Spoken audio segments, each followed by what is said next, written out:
You will use the service entrance, Elara. Your dress is inappropriate for the main hall.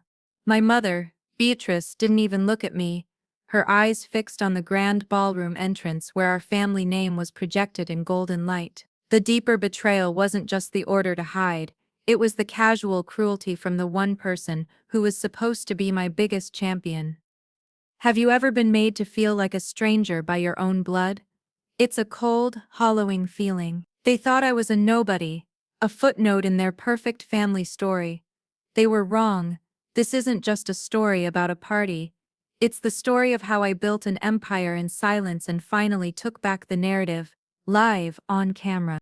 The marble of my parents' foyer was cold enough to feel through the thin soles of my simple black shoes. It was Christmas Eve, but the air wasn't filled with warmth. It was thick with the scent of pine, money, and judgment. This wasn't a family gathering. It was a performance, a command performance for the Vance family. And I, Elara, was the stagehand they preferred to keep in the wings. My sister, Corinne, glided past me, a vision in emerald silk that probably cost more than my rent for the entire year. Her husband, Sterling, followed like a well-fed bulldog in a tuxedo, his smile thin and condescending. "Elara," Corinne said, her voice a perfect imitation of concern, dripping with a pity so sharp it could cut glass. "Did you really wear that? It looks like something from a thrift store." She didn't wait for an answer, her eyes sweeping over my plain black dress. It was the nicest thing I owned, bought specifically for this occasion, but under her gaze, it felt like a costume made of sackcloth. Sterling just smirked, a small, superior twist of his lips, as he adjusted his diamond-encrusted tie. "Let her be, darling," he murmured, loud enough for me to hear. "She's trying her best." The implication was clear. My best was their worst. Before I could even form a response, my mother was upon me. Beatrice Vance moved through a crowd with the silent, deadly grace of a shark. Her grip on my upper arm was like steel, her perfectly manicured nails digging into my skin. She pulled me into a small alcove, away from the glittering guests who were arriving in a wave of perfume and polite laughter. Her face was a mask of strained perfection. "We are about to announce the Vance Family Foundation's new community grant," she hissed, her voice a low, urgent whisper that was more menacing than any shout. "This is a very important night for our reputation. Do not embarrass me." Her eyes darted over my dress, my hair, my very existence, and found it all lacking. "Stay in the background. Mingle with the caterers if you must, but do not talk to any of our important guests about your little projects," she said, the word projects like it was a disease. "Just be quiet." Am I understood? I nodded, the words catching in my throat. The humiliation was a familiar weight, a heavy cloak I'd worn for so many years I'd almost forgotten what it felt like to stand up straight. My passion, my life's work in environmental science, was just a little project to them, a childish hobby. I was the family failure, the quiet, odd daughter who didn't marry into a fortune like Corinne, who didn't climb a corporate ladder like Sterling, who didn't understand that the only thing that mattered was the polished surface of success. I watched from my designated corner as my father, Marcus, took the stage. He was a kind man, or at least he had been once. Now he was a ghost in his own life, a man worn down to a nub by my mother's relentless ambition. He cleared his throat, his eyes sweeping the room, carefully avoiding mine. He spoke of legacy, of family, of giving back, words that sounded hollow and rehearsed. Then came the family photo. "Everyone, up here," the photographer called. Beatrice herded us together, a perfect tableau of success. Corinne and Sterling at the center, my parents flanking them. I was on the very edge. As the photographer adjusted his lens, my mother subtly nudged me further back. "Just a little more to the side, Elara," she murmured, as if adjusting a piece of furniture. I stumbled on the edge of the riser, my ankle twisting. A few of the guests chuckled. It wasn't loud, but in my hyper-aware state, it was a roar. I caught Sterling's eye. He was openly laughing into his champagne glass. Corinne just shook her head with a sigh. A perfect portrait of disappointment. They turned back to the camera, smiling their brilliant, false smiles. The flash went off, capturing their perfect family moment, with me a clumsy shadow in the background.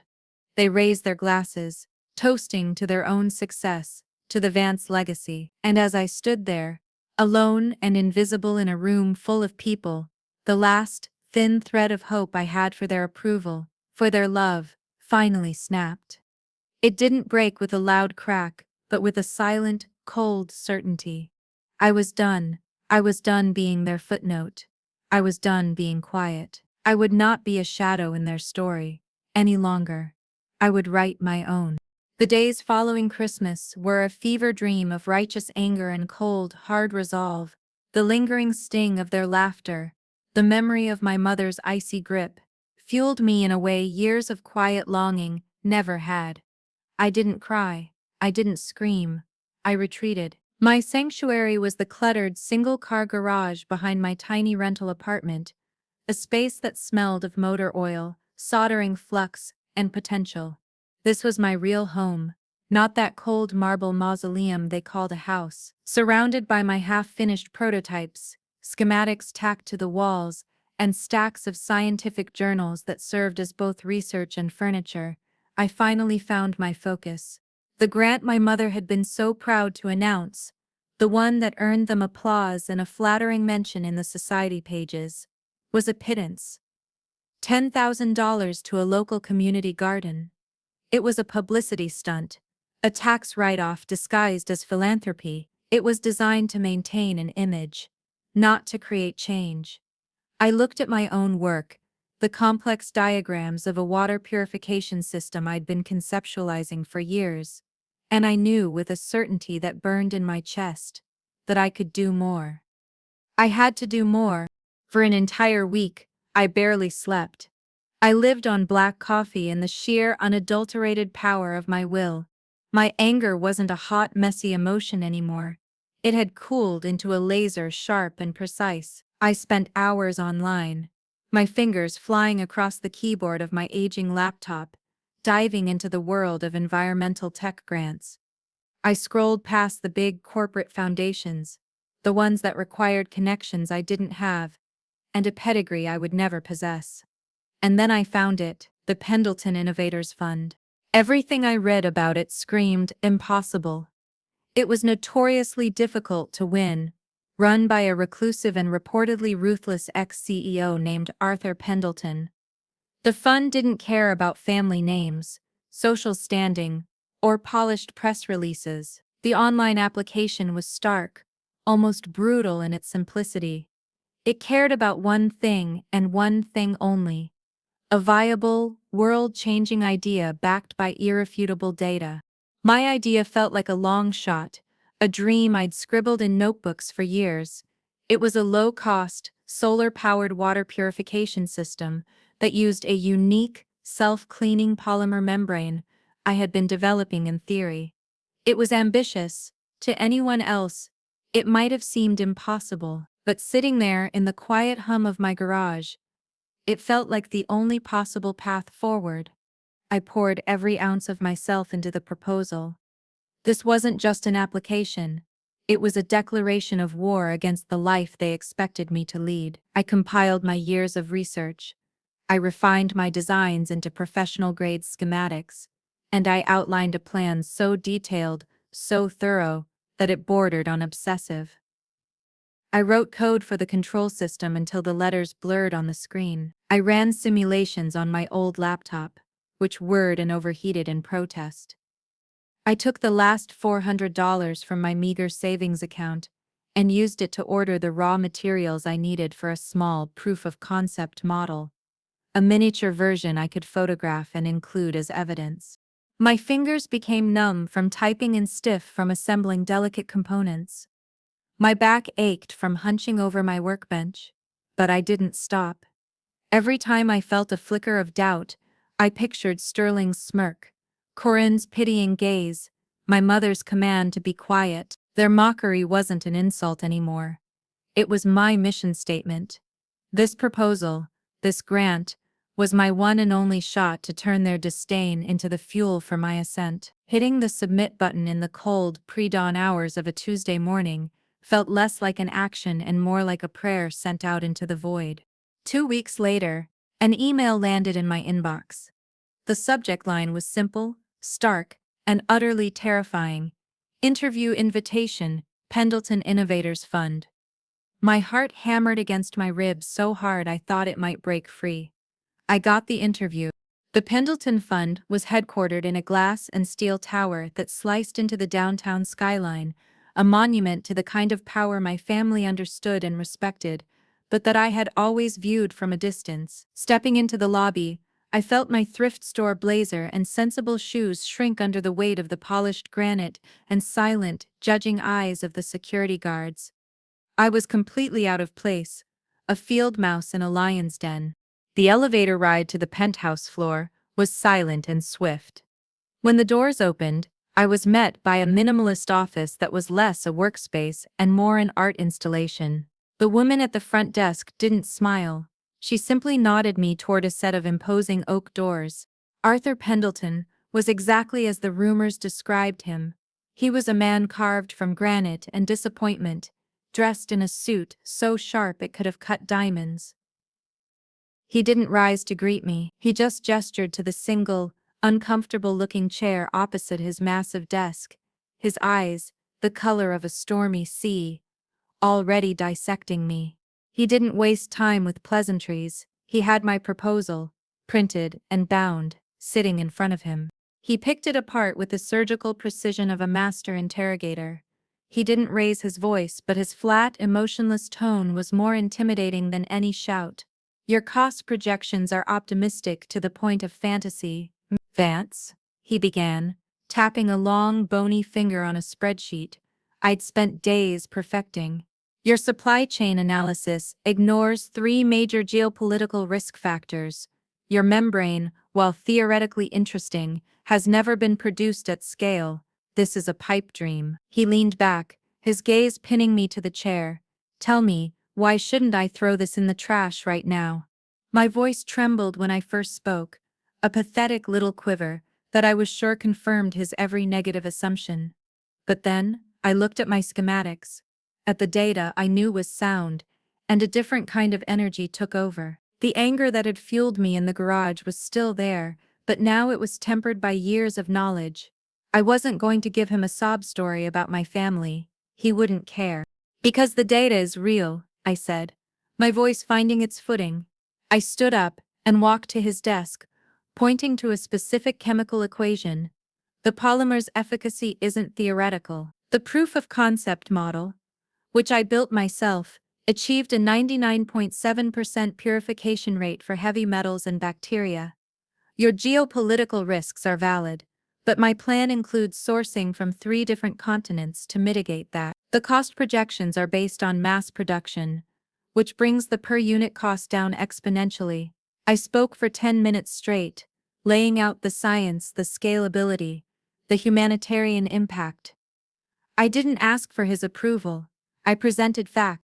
When I finished, he was silent for a long, agonizing minute. He just stared at me, his expression unreadable. Then, he did something unexpected. He looked away, out the giant window at the city below. Years ago, he said, his voice softer now, tinged with something that sounded like old pain. I built a company from the ground up. I had partners. They saw the vision, or so I thought. But when the time came to make a hard choice to sacrifice short-term profit for a long-term world-changing goal, they chose the money. They voted me out of my own company. They took my fire and used it to light their cigars. He turned back to me, and his eyes had changed. The cold dismissal was gone, replaced by a fierce, unnerving intensity. I see the same fire in you. I had back then, he said.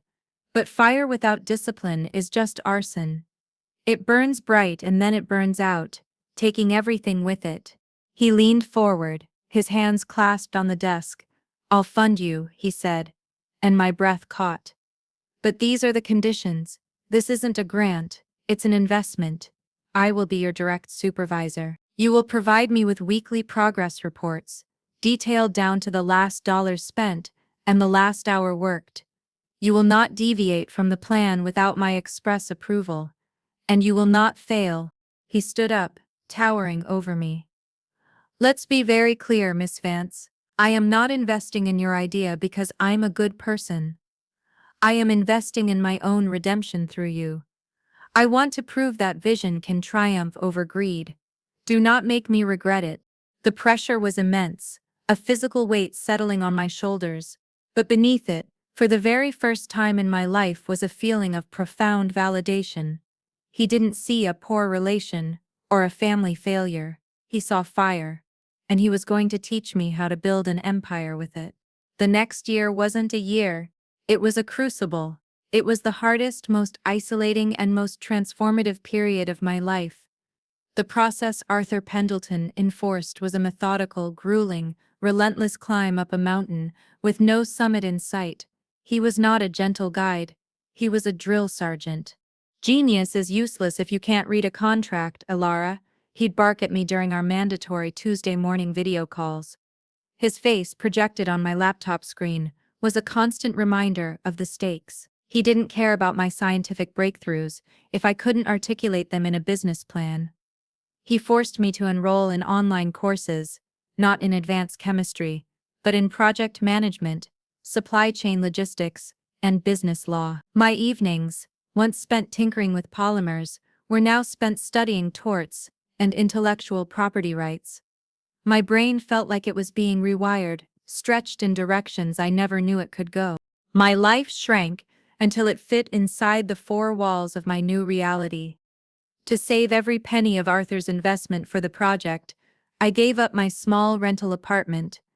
I moved into the tiny, windowless office space attached to the industrial workshop he had leased for me. A cot in the corner became my bed, a hot plate my kitchen. My diet consisted of instant noodles, cheap coffee, and the metallic taste of adrenaline that came with every small breakthrough. I was completely and utterly isolated. The loneliness was a physical presence, a constant, quiet companion in the hum of the machinery. Phone calls from my family became a source of dread. I started ignoring them. When I did pick up, it was always the same. "Elara, darling, what are you even doing with your time?" Corinne would ask, her voice dripping with fake concern. "Mother heard you were working in some sort of warehouse. It sounds dreadful. You know, Sterling could probably find you a respectable little admin job at his firm if you just ask." A respectable little job. A footnote.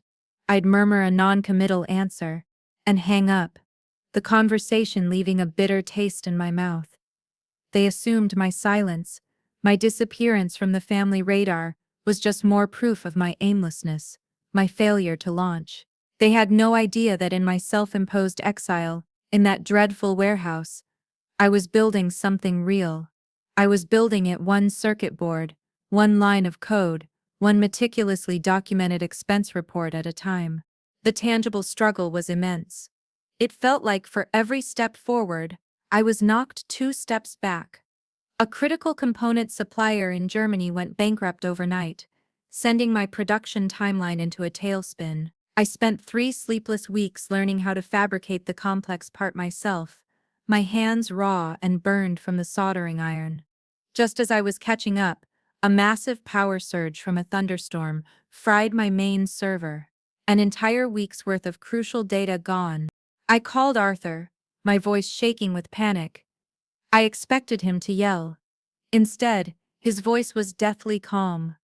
"Did you back it up to the off-site cloud server I instructed you to set up, Elara?" "I was going to do it this afternoon," I whispered. The silence on the other end of the line was more damning than any tirade. "A lesson is about to be learned," he said, and hung up. He didn't help me. He made me redo every single calculation, every line of code, from scratch. It was brutal, but it was a mistake I never ever made again. There were days I was so exhausted, so beaten down, that the cot in the corner of the office felt like a grave I was crawling into. The sheer scale of what I was trying to accomplish felt impossible. In those moments, I would pull out the schematic for my water purifier. I would look at the elegant simplicity of the design, the promise it held, and I would remember why I was there. I wasn't just building a machine.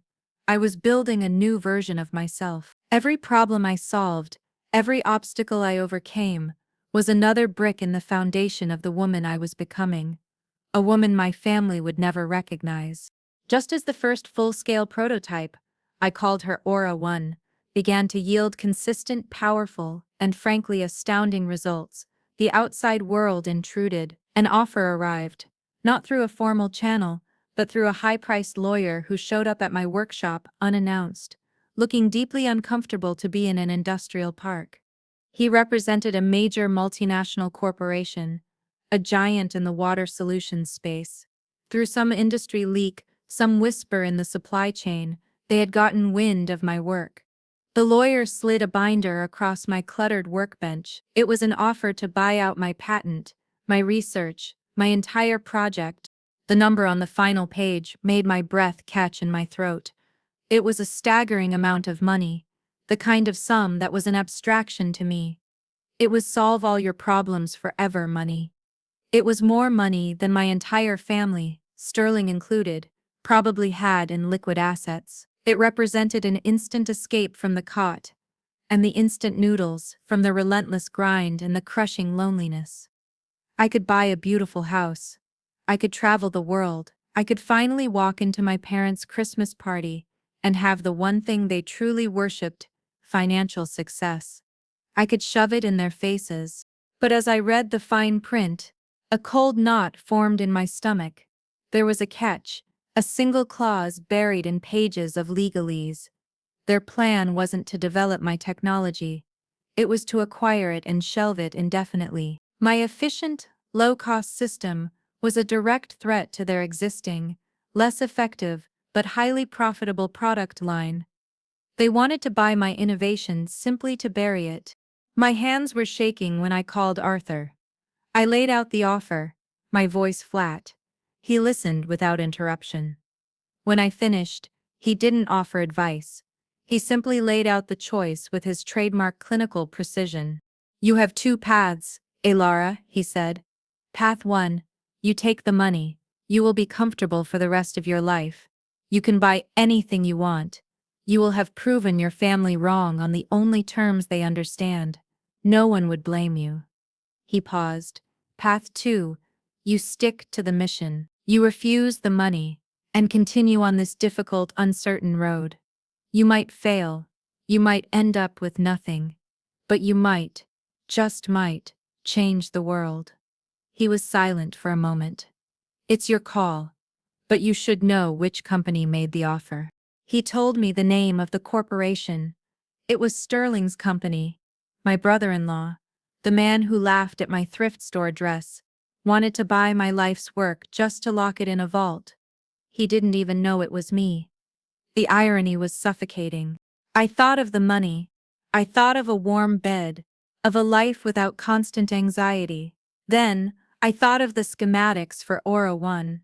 I thought of the satellite images I'd studied of villages where people walked miles for a bucket of contaminated water. I thought of why I started this journey in the first place. It was never about the money. It was about the water. It was about proving that my little project could have a massive impact. I'm turning them down, I told Arthur. I know, he said, and for the first time I heard something that sounded like pride in his voice. It was a terrifying decision. I was walking away from a fortune. But in that moment of refusal, my purpose, which had sometimes felt fragile, crystallized into something as hard and as clear as a diamond.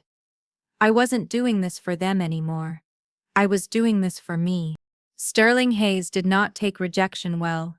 He was a man who believed the world was a vending machine, and with enough money, you could buy any item you wanted. My anonymous little startup refusing his company's generous offer wasn't just a business problem. It was a personal insult. It was incomprehensible. Furious, he put his corporate hounds to work.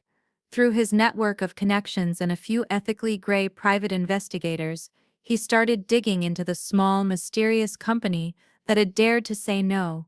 It didn't take them long to pierce the veil of the LLC I had set up. When the report landed on his polished mahogany desk, detailing that the sole owner and inventor on the incorporation documents was his wife's useless sister, Elara Vance, his fury curdled into a kind of spiteful, victorious glee. He couldn't believe it. The family failure, the quiet, awkward girl with her head in the clouds, was behind this disruptive technology. His shock quickly gave way to a cold, calculated rage. She had embarrassed him. She had embarrassed his company. He decided, with all the casual cruelty he possessed, to crush me. He didn't come after me directly. That wasn't his style. It was too messy, too public. Instead, he used his influence like a hidden blade. He made a single, anonymous phone call. A few days later, they arrived. 4 agents from the Federal Environmental Agency, wearing official jackets and grim expressions. They swarmed my workshop with a search warrant, claiming they'd received a credible tip that I was improperly handling and dumping hazardous materials. Suddenly, my work was completely halted. Red "Do Not Enter" tape was stretched across the doors of my lab. They went through everything, taking samples, confiscating documents, and treating me like a criminal. My project, my life's work, was put on indefinite hold, pending a full investigation that they warned could take months, if not years. It was a devastating, crippling blow. It was designed to bleed me dry, to bankrupt me with legal fees and endless delays until I had no choice but to give up. Of course, my family heard about the scandal almost immediately. The news traveled through their social circles like a virus. They were mortified. My name, associated with a federal investigation, was a stain on the pristine Vance legacy. That evening, Corinne called me. Her voice wasn't laced with its usual fake pity. It was triumphant. "I knew it," she sneered, the venom practically dripping through the phone. "I knew you'd find a way to screw things up. All those years hiding in a garage, and for what? To get into trouble with the government." Mother is beside herself. "You've humiliated us all. Even when you try, you fail. Now you're not just a loser, Elara. You're a criminal." She hung up before I could say a word.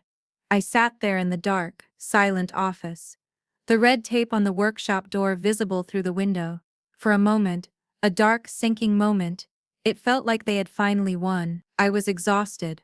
I was scared, and their attack felt so personal, so targeted, so utterly unbeatable. Their belief in my failure had become a self-fulfilling prophecy.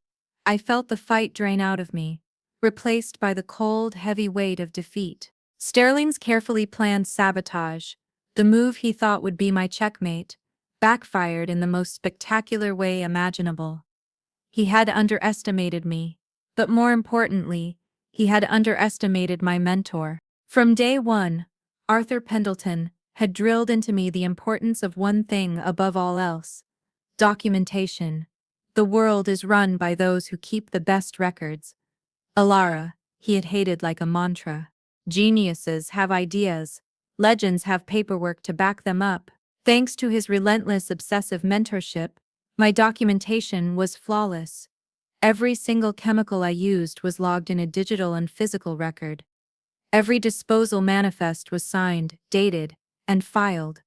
Every experimental procedure was documented with time-stamped photos and videos. My workshop wasn't just a lab, it was a fortress of accountability. So, when the environmental inspectors began their investigation, expecting to find a sloppy, amateur operation, they instead found a system of protocols and record-keeping that rivaled a Fortune 500 corporation.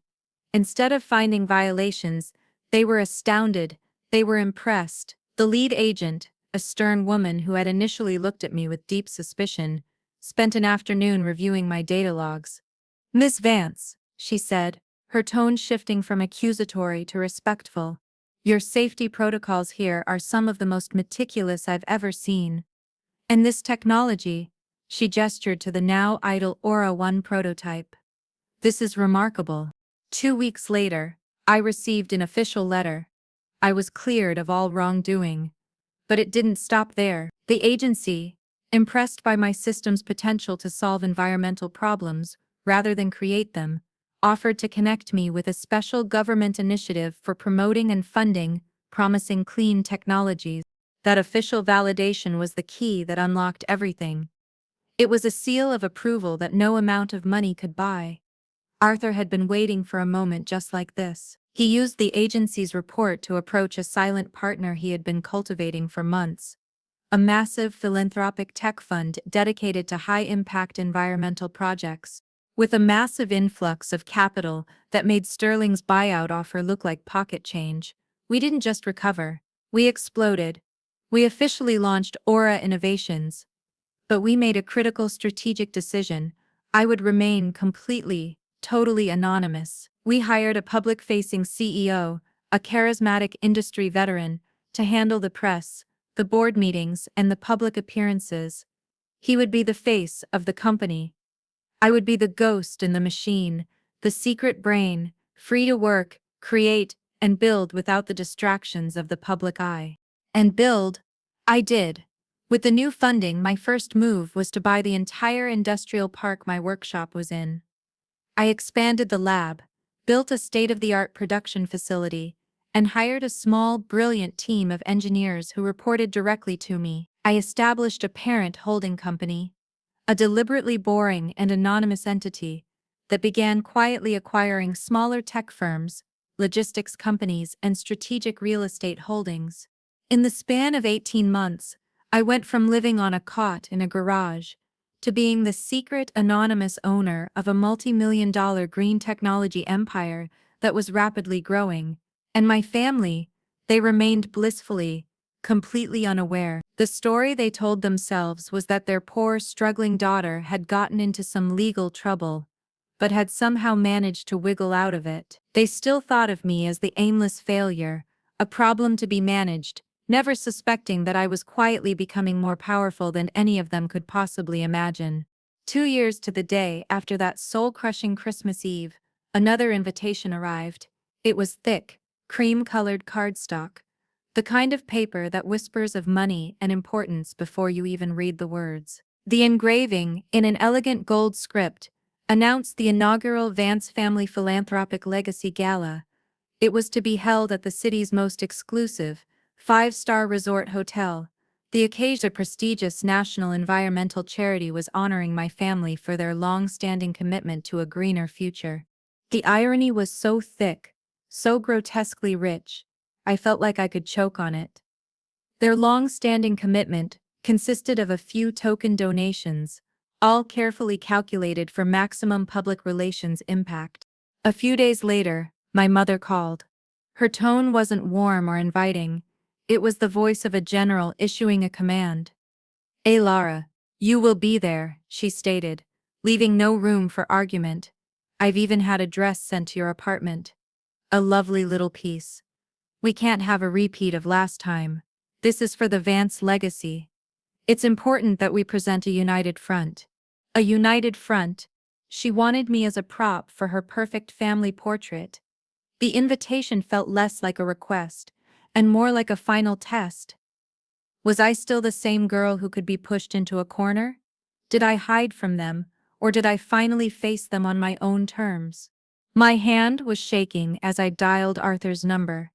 I explained the situation, my voice a mixture of anger and anxiety. He was silent on the other end of the line, and for a moment I thought he might tell me to ignore it, to stay focused on the work. When he finally spoke, his voice was calm, steady, and held a chilling power. "This isn't a family reunion, Elara. You need to stop thinking of it that way." He paused, letting the weight of his words sink in. "This is a shareholder meeting, and you are the majority shareholder." I was confused. "What are you talking about, Arthur?" "The resort they booked," he said, his voice laced with the satisfaction of a grandmaster, revealing his final move. "The Grand Serenity Hotel? Your parent holding company acquired its parent corporation 6 months ago. You own it." I sank into my chair, my mind reeling. "And the charity," he continued, his voice as sharp as a scalpel, "the one that's honoring your family for their paltry donations? They are about to announce their new primary technology partner, a partnership that will fund their operations on a global scale for the next decade. He let another silence hang in the air. That partner Elara is Aura Innovations, and they've asked the anonymous founder to finally reveal herself at the gala. The air left my lungs, the pieces of the last 2 years clicked into place, forming a picture so vast, so audacious, I could barely comprehend it. Arthur's words weren't just empowering. They were a confirmation of everything I had secretly, silently built. The power wasn't something I had to fight for anymore. I already had it. "Go to the gala," Arthur said, his voice low and intense. "But not for revenge. Revenge is a child's game. This is about claiming what is rightfully yours. Go to claim your seat at the head of the table." I arrived at the gala, and for the first time I felt no fear.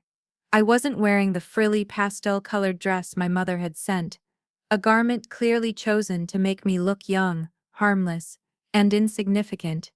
Instead, I wore a sharp, custom-tailored navy blue suit. The fabric was luxurious, the cut was severe and powerful. It was a statement. It was armor. My calm, centered confidence was a weapon they didn't know how to defend against. They were expecting the nervous, awkward Elara. They were not prepared for the woman who now walked through the grand entrance of the hotel she secretly owned. My family cornered me almost immediately, their expressions a mixture of annoyance and disbelief. "What in God's name do you think you're wearing?" my mother Beatrice snapped, her face tight with anger. Her eyes raked over my suit with open disapproval. "You look like you're here for a business meeting, not a celebration." My sister Corinne laughed, a brittle, ugly sound. "Oh, leave her alone, mother," she said, waving a dismissive hand. "Let her have her little rebellion. It's actually kind of sad. She'll be in the background soon enough, where she belongs." Sterling just stood there, smirking his usual smug smirk. He saw my suit not as a sign of power, but as a pathetic attempt to cosplay success. "Trying to play with the grown-ups, Elara?" he asked, his voice dripping with condescension. I didn't argue. I didn't defend myself. I just smiled. A small, serene, knowing smile. And my silence, my utter refusal to be baited, unnerved them more than any angry retort ever could. They expected me to crumble. And when I didn't, a flicker of confusion crossed their faces. Across the opulent ballroom, I spotted her, Camilla Rossi, the ambitious local news reporter I'd seen on TV. She was in the middle of a live segment, her cameraman focused on her as she interviewed my parents. Beatrice and Marcus were basking in the spotlight, speaking eloquently about their deep passion for a greener future and the importance of the Vance family's philanthropic legacy. They looked every bit the part of the city's benevolent leaders. As I watched, I saw Camilla's producer speak urgently into her earpiece. A new expression, one of sharp, professional excitement, flashed across the reporter's face. She wrapped up the interview with my parents quickly, her eyes already scanning the room. There was a bigger story here, and she was about to find it. My father, Marcus, caught my eye from across the room. He wasn't smiling like my mother. He looked uneasy, his brow furrowed. He was a man who had spent decades learning to read my mother's moods. And my quiet defiance, my strange calm, had set off some internal alarm. He couldn't have known what was coming, but he sensed it, the way an animal senses a coming storm. He sensed the ground was about to shift beneath his feet, and he looked afraid. The CEO of the environmental charity, a distinguished-looking man named Mr. Davenport, took the stage to a round of polite applause. The lights dimmed, and a single spotlight found him at the podium. My family was seated at the head table, the table of honor, right at the front. "Tonight," Mr. Davenport began, his voice warm and resonant, "we are here to celebrate legacy. We are here to celebrate a family whose name has become synonymous with generosity in our great city. The Vance family." He gestured to their table, and another spotlight illuminated my mother, father, sister, and brother-in-law. My mother beamed, a portrait of magnanimous grace, and squeezed my father's arm. Corinne looked impossibly smug. Mr. Davenport gave a glowing, 5-minute tribute to my family's donation, making their modest contribution sound like a king's ransom. When he finished, my mother dabbed a perfectly feigned tear from her eye. This was her moment of ultimate triumph, the public validation she craved more than anything. Then, Mr. Davenport's tone shifted.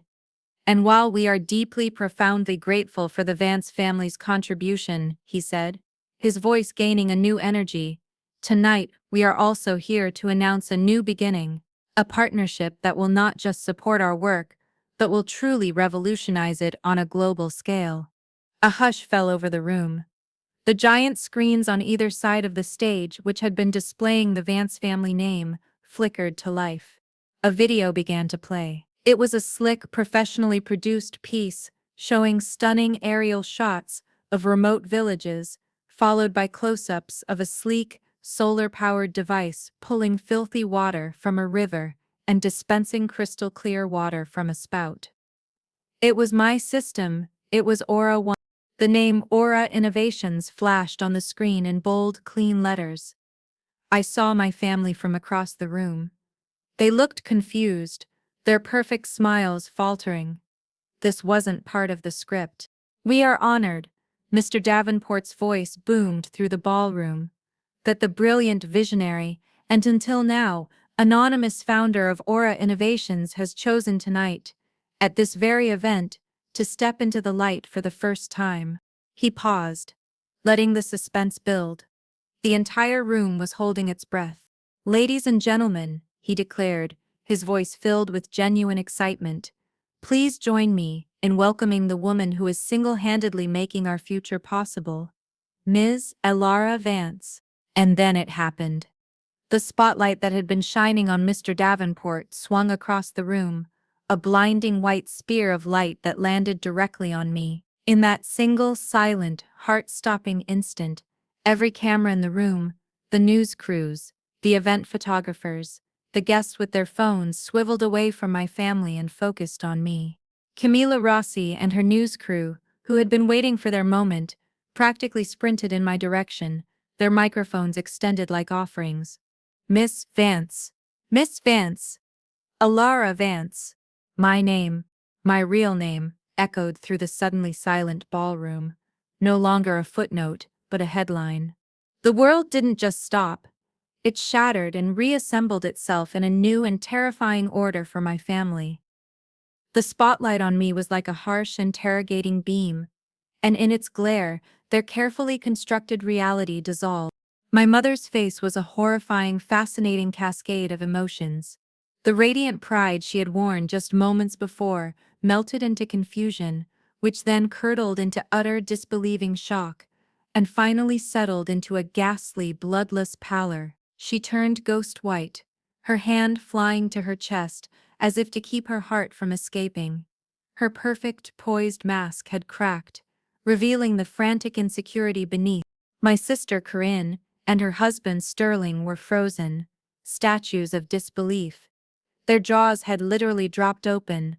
The smug, condescending smirks they wore as a second skin were gone, replaced by slack-jawed, wide-eyed horror. They looked like they had seen a ghost, or worse, like the world they had so carefully arranged to their benefit had just been turned upside down by the one person they had never ever considered a threat.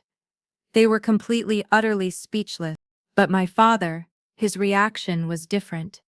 Marcus wasn't just shocked, he stared at me, his eyes wide, and I saw a dawning, overwhelming wave of awe, mixed with a profound and crushing regret. It was the look of a man who suddenly realized he had spent years ignoring a diamond because he'd been told it was a common stone. From a table across the room, I saw Arthur Pendleton. He wasn't clapping. He didn't need to. He simply caught my eye and gave me a slow, deliberate, proud nod. It was a quiet, shared moment of victory, a final confirmation that our impossible plan had worked. The first person to reach me was the neutral observer, the jury who would deliver the public verdict.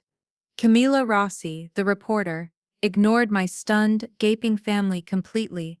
She pushed past their table of honor as if it were nothing more than a piece of furniture in her way. She thrust her microphone towards me, her eyes alight with the thrill of the scoop of a lifetime.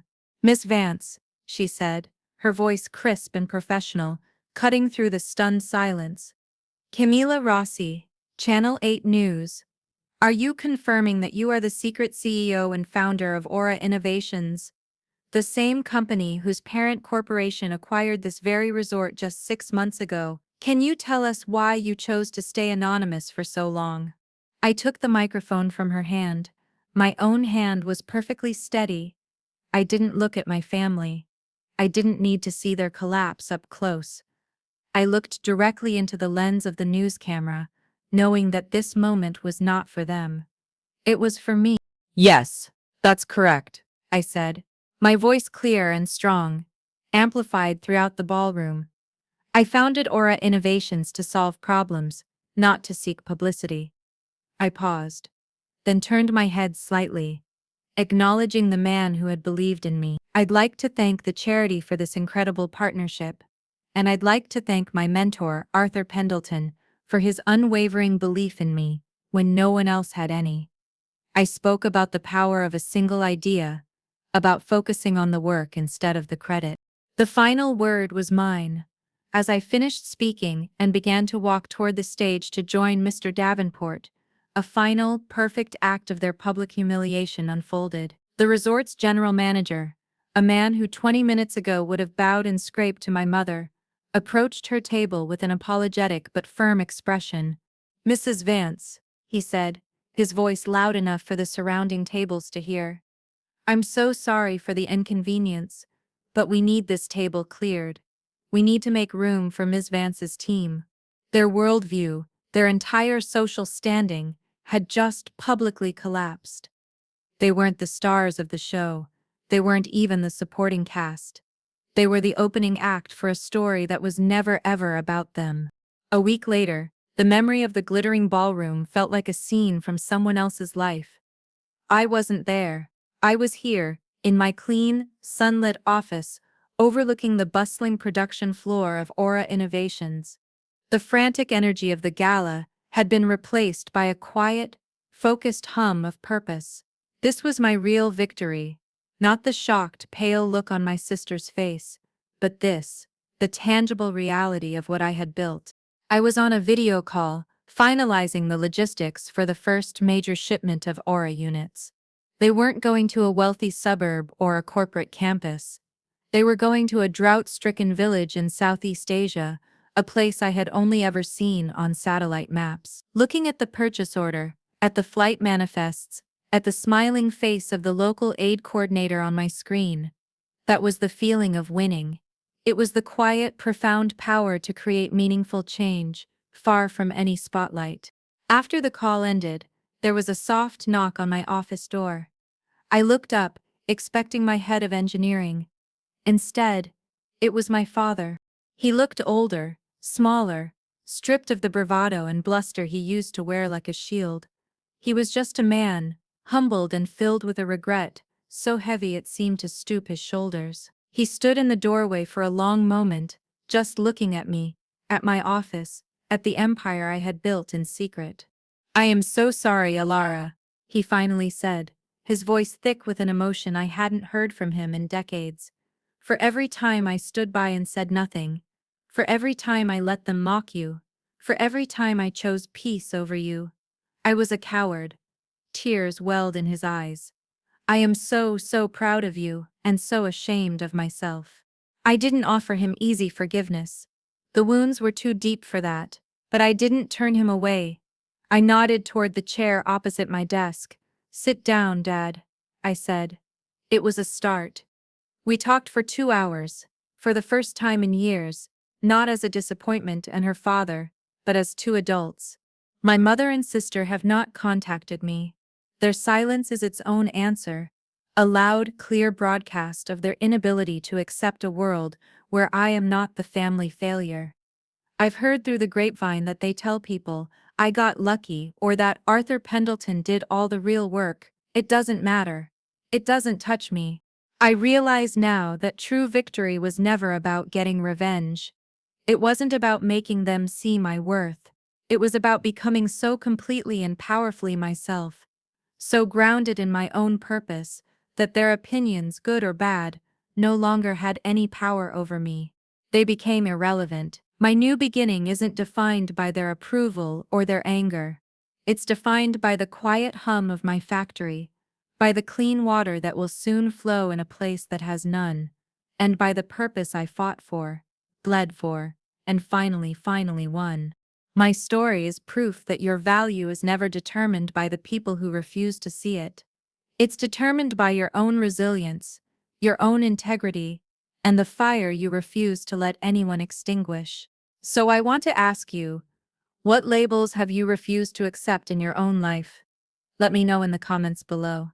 I read as many as I can, and if this story resonated with you, and you believe in the power of writing your own narrative, please hit that like button and subscribe for more stories of strength and transformation. Thanks for watching.